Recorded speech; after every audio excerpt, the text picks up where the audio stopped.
नमस्कार। दोपहर समाचार में आपका स्वागत है।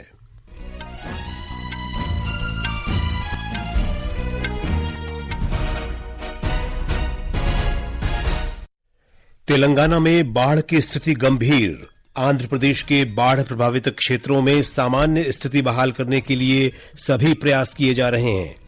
प्रधानमंत्री नरेंद्र मोदी आज नई दिल्ली स्थित पार्टी मुख्यालय में भारतीय जनता पार्टी के सदस्यता अभियान की शुरुआत करेंगे।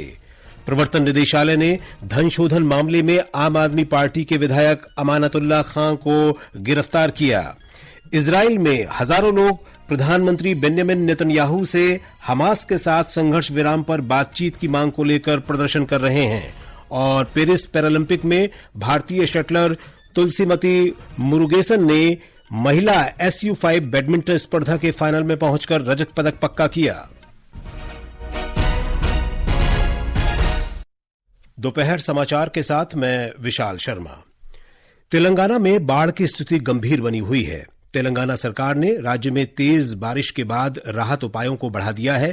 तेज बारिश के कारण कई जिलों के निचले क्षेत्रों में बाढ़ जैसी स्थिति बनी हुई है। इन क्षेत्रों में कम से कम 4 लोगों की मृत्यु हुई है और लगभग आधे दर्जन से लोग लापता बताए जा रहे हैं। राज्य के प्रभावित क्षेत्रों के दर्जनों लोगों को राहत शिविरों में पहुंचाया गया है। मुख्यमंत्री रेवंत रेड्डी ने स्थिति की समीक्षा करने के बाद जिन क्षेत्रों में तेज बारिश का पूर्वानुमान है वहां सतर्क रहने और युद्ध स्तर पर राहत उपाय करने के निर्देश वरिष्ठ अधिकारियों को दिए हैं। उन्होंने अधिकारियों को आपातकालीन स्थिति से निपटने के लिए कमांड नियंत्रण केंद्र पर एक प्रणाली स्थापित करने को कहा है। उन्होंने वर्षा से संबंधित घटनाओं में मृतकों के परिजनों को 5-5 लाख रुपए की अनुग्रह राशि देने की भी घोषणा की है। राज्य सरकार बाढ़ से हुए नुकसान पर एक विस्तृत रिपोर्ट केंद्र सरकार को सौंपेगी। मुख्यमंत्री रेड्डी ने खम्मम, भद्राद्री कोठागुडेम, महबूबाबाद और सूर्यापेट में बाढ़ से बुरी तरह प्रभावित जिलों को 5 करोड़ रुपए की तत्काल सहायता राशि देने की भी घोषणा की है। वे खम्मम सहित बुरी तरह प्रभावित जिलों का दौरा भी करेंगे। आंध्र प्रदेश के मुख्यमंत्री एन चंद्रबाबू नायडू विजयवाड़ा के बाढ़ प्रभावित इलाकों में गए और वहां की स्थिति और राहत कार्यों का निरीक्षण किया। उन्होंने कृष्णालंका, इब्राहिमपट्टनम, फेरी, जुपुडी और मुलपाडू सहित कई गंभीर रूप से प्रभावित क्षेत्रों का दौरा किया। मुख्यमंत्री ने पीड़ितों को आश्वासन दिया कि वे इस कठिन समय में उनके साथ हैं। उन्होंने ये भी अनुरोध किया कि सभी लोग सरकार द्वारा जारी सुरक्षा दिशा निर्देशों का पालन करें। हमारे संवाददाता की एक रिपोर्ट। एनडीआरएफ की अतिरिक्त टीमों के पहुंचने से बचाव और पुनर्वास कार्यों में तेजी आई है। एनटीआर जिले के सिंहनगर, इब्राहिमपट्टनम, जपुड़ी, कृष्णलंका, फेरी और मूलपाड़ू इलाके गंभीर रूप से प्रभावित हैं। विजयवाड़ा में मुख्यमंत्री ने पिछले 12 घंटों में प्रभावित सिंहनगर का 3 बार दौरा किया और सुनिश्चित किया कि पूरी सरकारी मशीनरी निकासी और राहत कार्यों में लगी रहे। राज्य सरकार ने प्रभावित लोगों को प्रतिदिन 1 लाख पका हुआ भोजन उपलब्ध कराने के लिए अक्षय पात्र फाउंडेशन के साथ समझौता किया है। प्रभावित क्षेत्रों में हेलीकॉप्टरों का उपयोग करके करीब 3 लाख भोजन के पैकेट वितरित किए जा रहे हैं। रायनपाडू और कुंडापल्ली रेलवे स्टेशनों के जलमग्न होने से विजयवाड़ा और हैदराबाद के बीच रेल यातायात प्रभावित हुआ है और करीब 140 ट्रेनें रद्द कर दी गई हैं और 97 ट्रेनों का मार्ग बदल दिया गया है। विजयवाड़ा से श्री साई की रिपोर्ट के साथ समाचार कक्ष से पूजा। उधर गुजरात में बारिश और बाढ़ से नुकसान का आकलन करने के लिए गृह मंत्रालय ने राष्ट्रीय आपदा प्रबंधन संस्थान के कार्यकारी निदेशक के नेतृत्व में विभिन्न मंत्रालयों के केंद्रीय दल का गठन किया है। ये दल जल्द ही राज्य के बाढ़ प्रभावित जिलों का दौरा करेगा। प्रधानमंत्री नरेंद्र मोदी आज दोपहर बाद नई दिल्ली के पार्टी मुख्यालय में भारतीय जनता पार्टी की सदस्यता अभियान की शुरुआत करेंगे। अभियान के दौरान नए सदस्य बनाए जाएंगे और पार्टी के मौजूदा सदस्यों की सदस्यता का नवीनीकरण किया जाएगा। श्री मोदी भाजपा अध्यक्ष जगत प्रकाश नड्डा से अपनी सदस्यता का नवीनीकरण प्रमाण पत्र प्राप्त करेंगे। एक रिपोर्ट। ये अभियान आज से 10 नवंबर तक चरणबद्ध तरीके से आयोजित किया जाएगा। सदस्यता अभियान का पहला चरण इस महीने की 25 तारीख को संपन्न होगा। भाजपा का चुनाव वाले राज्यों और केंद्र शासित प्रदेशों को छोड़कर पूरे देश में अपने सदस्यता अभियान के हिस्से के रूप में कम से कम 10 करोड़ नए सदस्यों की भर्ती करने का लक्ष्य है। दिवाकर की रिपोर्ट के साथ समाचार कक्ष से मनोज।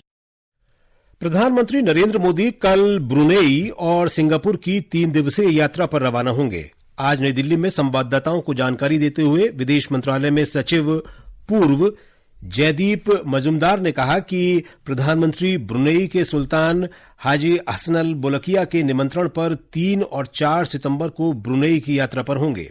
उन्होंने कहा कि ये किसी भारतीय प्रधानमंत्री की ब्रुनेई की पहली द्विपक्षीय यात्रा होगी। During the visit, Prime Minister will engage in bilateral discussions on all aspects of our bilateral relations and cooperation with Brunei, and also explore new areas for cooperation. As you know, we share a very warm and friendly relationship with Brunei, and our engagements cover multiple areas such as defense, trade and investment, energy, space technology, health, capacity building, culture and vibrant people-to-people exchanges.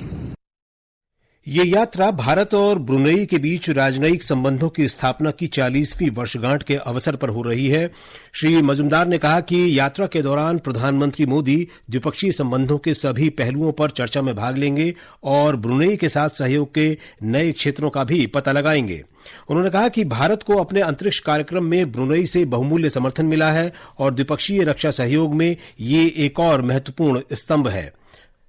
उन्होंने कहा कि Brunei Bharat की act east नीति और हिंद प्रशांत के लिए उसके दृष्टिकोण में एक महत्वपूर्ण भागीदार है। अपने दौरे के दूसरे चरण में प्रधानमंत्री मोदी सिंगापुर के प्रधानमंत्री लॉरेंस वोंग के निमंत्रण पर 4 और 5 सितंबर को सिंगापुर की यात्रा करेंगे। दोनों नेता भारत सिंगापुर रणनीतिक साझेदारी की प्रगति की समीक्षा करेंगे और आपसी हित के क्षेत्रीय और वैश्विक मुद्दों पर विचार विमर्श करेंगे। ये यात्रा ऐसे समय में हो रही है जब सिंगापुर में एक नए नेता प्रधानमंत्री लॉरेंस वोंग ने पदभार संभाला है। श्री मजुमदार ने कहा कि भारत का सिंगापुर के साथ मजबूत रक्षा सहयोग है और व्यापार तथा निवेश में लगातार वृद्धि हो रही है। सिंगापुर आसियान में भारत का सबसे बड़ा व्यापारिक साझेदार है और ये प्रत्यक्ष विदेशी निवेश का प्रमुख स्रोत है। From the point of trade and investment also, the Prime Minister's visit to Singapore is very significant. Singapore is India's largest trade partner in ASEAN. Singapore is India's 6th largest trade partner worldwide and the largest source of FDI during the last financial year. Investments have also been very large. Since 2000 till now, we have had cumulative FDI of about $160 billion US. ये समाचार हमारी website www.newsonair.gov.in और हमारे news on AIR app पर भी उपलब्ध हैं। दोपहर समाचार में आपका फिर स्वागत है। प्रवर्तन निदेशालय ने आज आम आदमी पार्टी के विधायक अमानतुल्ला खां को दिल्ली वक्फ बोर्ड में नियुक्तियों में कथित अनियमितताओं और बोर्ड की करीब 100 करोड़ रुपए की संपत्तियों को लीज पर देने के मामले में गिरफ्तार कर लिया। इससे पहले आज सवेरे निदेशालय की टीम नई दिल्ली में आम आदमी पार्टी के विधायक से पूछताछ के लिए उनके आवास पर पहुंची। इस बीच आम आदमी पार्टी ने प्रवर्तन निदेशालय की कार्रवाई की आलोचना की है। पार्टी नेता संजय सिंह ने कहा कि सर्वोच्च न्यायालय बार बार प्रवर्तन निदेशालय को चेतावनी देता रहा है कि दुर्भावना के साथ कोई जांच न करें, फिर भी निदेशालय का एकमात्र उद्देश्य लोगों को जेल में डालना है। दूसरी ओर भारतीय जनता पार्टी ने कहा कि अमानतुल्ला खां के खिलाफ ये कोई नया मामला नहीं है और इसकी पहले से ही जांच चल रही थी। सर्वोच्च न्यायालय ने आज शंभू बॉर्डर पर प्रदर्शनकारी किसानों की शिकायतों को सौहार्दपूर्ण तरीके से निपटाने के लिए पंजाब और हरियाणा उच्च न्यायालय के पूर्व न्यायाधीश न्यायमूर्ति नवाब सिंह की अध्यक्षता में एक समिति का गठन किया। सर्वोच्च न्यायालय के न्यायमूर्ति सूर्यकांत और न्यायमूर्ति उज्जवल भुइयां की पीठ ने समिति को 1 सप्ताह के भीतर अपनी पहली बैठक करने का निर्देश दिया है। शीर्ष अदालत ने कहा कि किसानों के मुद्दों का राजनीतिकरण नहीं किया जाना चाहिए और समिति को चरणबद्ध तरीके से इस पर विचार करना चाहिए। सर्वोच्च न्यायालय ने यह भी कहा कि किसान अपने शांतिपूर्ण आंदोलन को वैकल्पिक स्थलों पर स्थानांतरित करने के लिए स्वतंत्र होंगे। सड़क परिवहन और राजमार्ग मंत्री नितिन गडकरी ने आज कहा कि जैव ईंधन क्षेत्र भारत के कृषि और ग्रामीण क्षेत्रों में एक महत्वपूर्ण भूमिका निभाने की व्यापक संभावना रखता है। श्री गडकरी ने बताया कि विश्व की तीसरी सबसे बड़ी अर्थव्यवस्था बनने के लिए भारत को आयात में कमी और निर्यात में वृद्धि करने की जरूरत है। उन्होंने पेट्रोलियम और प्राकृतिक गैस मंत्री हरदीप सिंह पुरी के साथ नई दिल्ली में भारत जैव ऊर्जा तथा टेक एक्सपो 2024 तथा अंतर्राष्ट्रीय जैव ऊर्जा और प्रौद्योगिकी सम्मेलन के उद्घाटन अवसर पर ये बात कही। जम्मू कश्मीर के जम्मू में आज सुंजवान सेना शिविर पर आतंकी हमले के बाद एक जवान वीर गति को प्राप्त हो गया। जवाबी कार्रवाई में सैनिकों ने भी गोलीबारी की। ये एक गतिरोध हमला था। इस क्षेत्र में विशेषकर बड़ी इमारतों में आतंकवादियों की तलाश करने के लिए व्यापक तलाशी अभियान शुरू किया गया है। हवाई सर्वेक्षण में ड्रोन का इस्तेमाल किया जा रहा है। इस क्षेत्र में अतिरिक्त सैनिकों की तैनाती कर दी गई है। सेना पर आतंकवादियों द्वारा हमलों की पृष्ठभूमि में जम्मू पहले से ही हाई अलर्ट पर है। सूचना और प्रसारण मंत्रालय ने वेब सीरीज IC-814 से संबंधित सामग्री पर OTT प्लेटफॉर्म नेटफ्लिक्स के कंटेंट प्रमुख से स्पष्टीकरण मांगा है। सूत्रों ने बताया है कि कंटेंट प्रमुख वेब सीरीज के कथित विवादास्पद मुद्दों पर सफाई देने के लिए कल निजी तौर पर मंत्रालय के समक्ष प्रस्तुत होंगे। ये मामला वेब सीरीज में कुछ चरित्रों को लेकर कथित विवाद की पृष्ठभूमि में सामने आया है। ये समाचार आकाशवाणी से प्रसारित किए जा रहे हैं। ताजा समाचार जानने के लिए आप हमारे social media handle X@AIR News Hindi को फॉलो कर सकते हैं। इजराइल में देश भर में हजारों लोग कल से विरोध प्रदर्शन कर रहे हैं। प्रदर्शनकारी गजा में बंधक बनाए गए लोगों की सुरक्षित वापसी के लिए प्रधानमंत्री बेन्यामिन नेतन्याहू से हमास के साथ संघर्ष विराम पर बातचीत की मांग कर रहे हैं। इजराइल डिफेंस फोर्सेस IDF द्वारा 6 बंधकों के शव बरामद होने की घोषणा करने के बाद विरोध प्रदर्शन शुरू हुए। तल अवीव में IDF के मुख्यालय के बाहर भी विरोध प्रदर्शन हुआ। पिछले वर्ष 7 अक्टूबर को हमास ने इजराइल पर अचानक हमले के बाद कई लोगों को बंधक बना लिया था। और अब पेरिस ओलंपिक की खबरों के साथ हैं अमन यादव।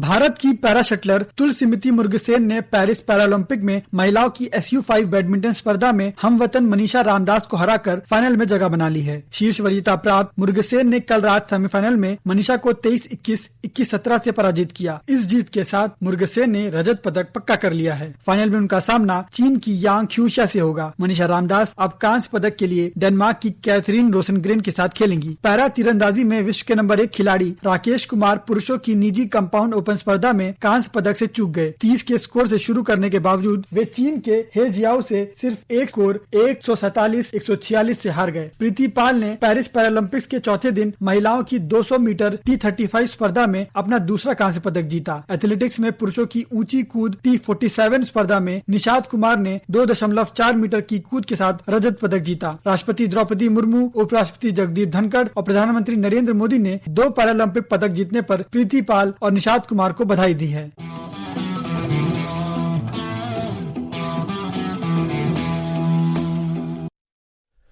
फुटबॉल क्लब मोहन बागान सुपर जायंट और ईस्ट बंगाल FC के बीच आज शाम 6:30 बजे लखनऊ में मुकाबला होगा।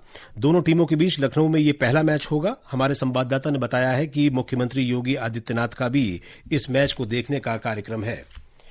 आकाशवाणी का समाचार सेवा प्रभाग अपने साप्ताहिक कार्यक्रम पब्लिक स्पीक में आज वेक्टर जनित रोग, लक्षण, रोकथाम और उपचार विषय पर परिचर्चा प्रसारित करेगा।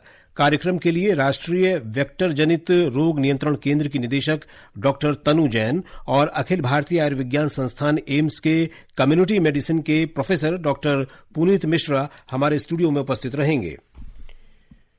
कार्यक्रम आकाशवाणी के गोल्ड और अतिरिक्त मीटरों पर रात 9:30 बजे से प्रसारित होगा। श्रोता विशेषज्ञों से संक्रमण से बचाव तथा इसके लक्षण और उपचार के बारे में प्रश्न पूछ सकते हैं। टेलीफोन नंबर 011-2342-1050 और 011-2331-4444 पर प्रश्न पूछे जा सकते हैं। इसके अलावा व्हाट्सएप नंबर 9289094044 पर भी सवाल भेजे जा सकते हैं।